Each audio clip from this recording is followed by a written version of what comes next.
Who would have thought the saga of disgraced Olympic figure skating star Tonya Harding would have made for anything but a sleazy exploitative tale of scandal that someone like Lifetime might want to make, but in the hands of smart screenwriter Stephen Rogers and equally sharp director Craig Gillespie Larson, the real girl, Tonya turns out to be one of the year's most welcome and darkly funny surprises. Deadline covering the waterfront of Harding's life from when her domineering mother pushed her onto the world stage of figure skaters, through her emerging stardom on the ice to becoming a promising U.S. Olympian, to the scandal where she tried to violently eliminate her main competitor Nancy Kerrigan and a marriage that involved domestic abuse. This film has it all but chooses a Rashomon-like storytelling device to play it all out on screen. As I say in my video review above, Gillespie and Rogers bracket their film with documentary-style interviews with the principal subjects, who all seem to be telling a completely different story of what happened. Although Rogers did his research in speaking with Harding and Jeff Gillooly, Harding's ex-husband and mastermind of the scandal that would take her down, the real truth of what happened seems somewhere in the weeds. That also goes for the Takina prisoner's interview with her mother Lavona Golden, who sits perched with a pet parakeet pecking at her face as she faces the camera to tell all from her distinctly colorful point of view.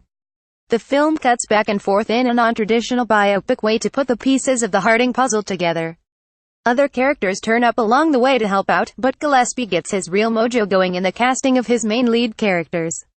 Margot Robbie is sensational and really deserves the gold on her own as Harding, then and now. She convincingly handles the skating work with the help of a double and the role of a complex woman who was ridiculed publicly for trying to knock Kerrigan Caitlin Carter out of the competition, but whose own past clearly played a key role with an abusive mother and husband. It is the best showcase the Australian Robbie has yet had on screen, and she delivers in spades and spandex. But the film nearly is stolen by Allison, Janney's wickedly funny romp as Golden, the stage mother from hell. She makes Gypsy Rose Lee's terror of a mother look like a piker by comparison. That Janney can turn this would-be monster into something three-dimensional and even empathetic occasionally is a grand feat of acting by any account. This is a fierce, funny and unapologetic supporting turn that is second to no one, and all she had to go on was some brief interview footage of Lavona with that parakeet. The real Lavona is AWOL. Whether what she says in the film is the gospel truth or just conjecture really doesn't matter. In Janney's hands, this is one hell of a mother. Also very fine is Sebastian Stan, who does everything he can with the complicit and violent Gillooly. I loved Bobby Cannavale's bit as a hard copy producer who lived off the scraps of Harding's brief infamy. Julianne Nicholson also is very fine in her scenes as Harding's former coach. Gillespie and Rogers go into dark places here but never lose the black comedy tone of the piece, and a large part of that is due to a cast that gets it exactly right.